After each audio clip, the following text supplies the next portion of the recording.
So now moving right along, we're going to continue on some definitions, and now we're going to look at some very specific types of polyhedra.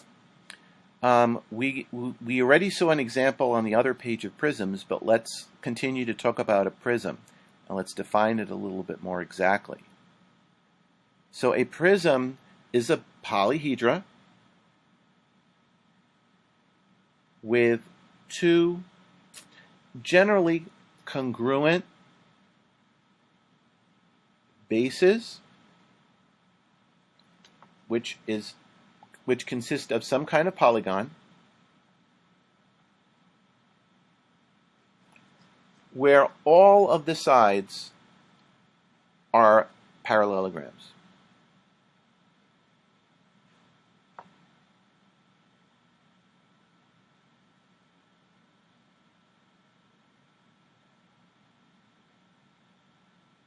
And in many of the examples that we're going to see, many of the sides will turn out to be rectangles. So let's take a look at these figures and let's see which one of these actually meets the criteria for being a prism.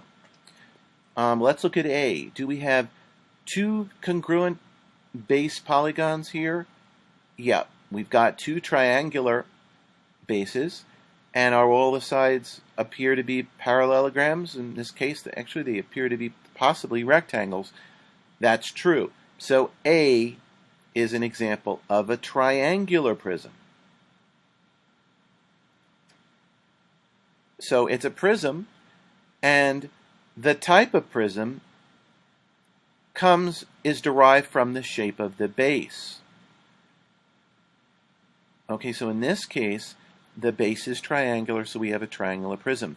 Are there any other prisms here? Let's take a look. Well, this looks like a pyramid, I think we can agree. This is not a polyhedra, because two of its faces are circles, not polygons. So it can't be a prism. What about here? Well, this looks very much like A, right? It's just in a different position. And also, we're given that we've got a right angle here. So it turns out that our two bases, that this is a prism, and these are the two bases, and that the bases are actually right triangles. Okay, so this is also a triangular prism, or we could even call it a right triangular prism. So we have another triangular prism here.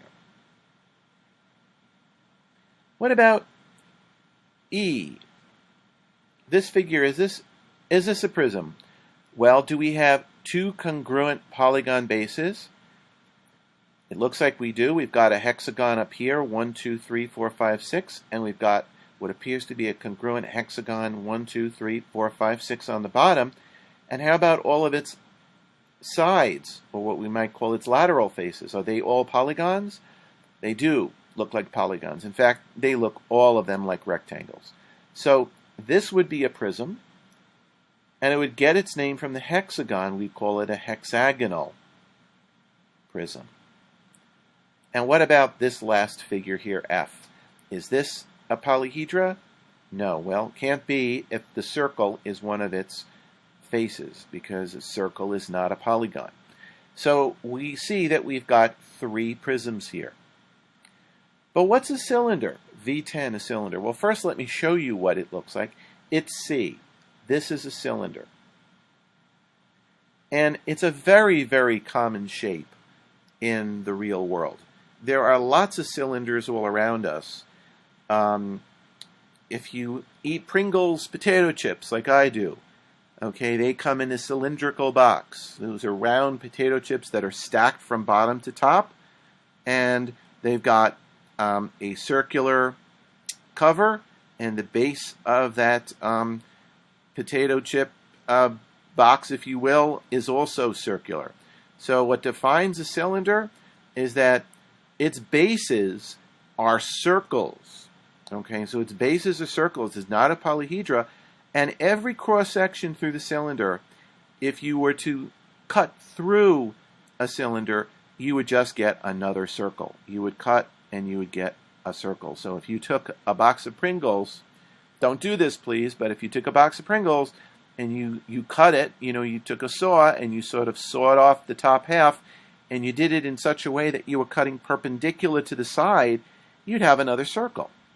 Okay, so a cylinder, therefore, is an object where its bases are circles. It's a 3D solid figure where its bases are circles, and every cross-section is also a circle. I should be even more specific. These are clearly congruent circles. Okay, so in a cylinder, because all cross-sections are a circle, it's not enough to define a cylinder, but that all these circles are congruent. Okay, so that's a base. So a cylinder does not taper. We're going to get to a cone soon. That's this. You can see a cone gets narrower as you move up or down, but with a cylinder, it is the same width throughout, so every cross-section is congruent to every other cross-section and is congruent to the two bases. The next figure we're going to talk about is a pyramid. I bet this is the one figure that you knew for sure before you even had this lesson, because everybody has learned about pyramids.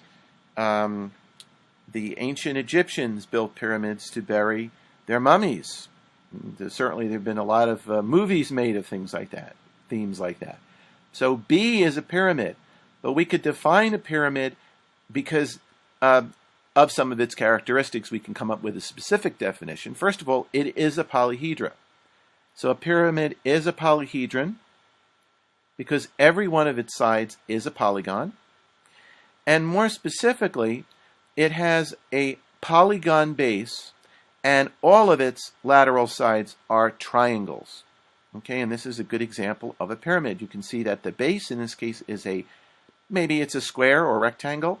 So we could call this maybe a rectangular pyramid.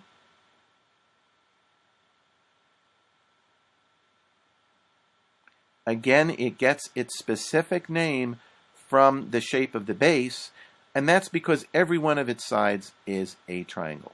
It has four sides, four lateral sides, that sort of surround the sides of the pyramid in this case, and all of them are triangles. Maybe a little hard to visualize, but if you think about an Egyptian pyramid, that will give you a pretty good idea of what B is like. So a pyramid is a polyhedron with a polygonal base, and it could be any polygon for the base. Any polygon at all can be the base, but whose sides, and here we're talking about the lateral sides, are all triangles. And one other very important feature of a pyramid, it tapers to a point. Okay, it has an apex point. So it has an apex point. Okay, good.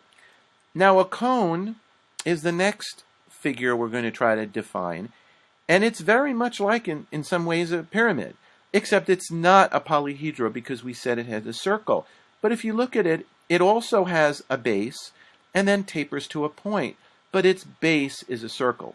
Of course, here it's not sort of standing on its base, it's sort of standing on its head, but we normally think of a cone as being the larger, this end here, this larger end here is the base. So a cone would be a 3D solid figure, okay, with a circle, which is a face at one end, tapering to a point at the other end. Tapering to a point at the other end. Now, what's also very interesting about a cone is that all of its cross sections also are circles, but not necessarily congruent ones. So as you get lower and lower down the cone towards the tip, the circles get smaller and smaller. You can kind of think of yourself nibbling along an ice cream cone and how it gets smaller and smaller as you go down. So a cone tapers to the point of the other, and all cross sections are circles, but these get smaller as you reach the tapered end. I didn't leave very much room to define a sphere, but I also suspect that most of you know what a sphere is. Okay, a sphere is a three-dimensional object where every point is equidistant from the center. And it looks like a ball. It's like softball, baseball, basketball, soccer ball. They're all spheres. They're all models of spheres. And if we had to define what a sphere is, again, let's write it down. A sphere is a 3D solid object where every point is equidistant from the center point.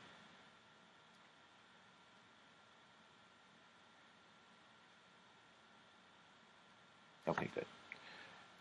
So that takes care of some of the formal definitions, and now let's go exploring in a little bit more depth using this specific figure here, which is a triangular prism. I hope you kind of guessed that. We're going to continue this in the next video.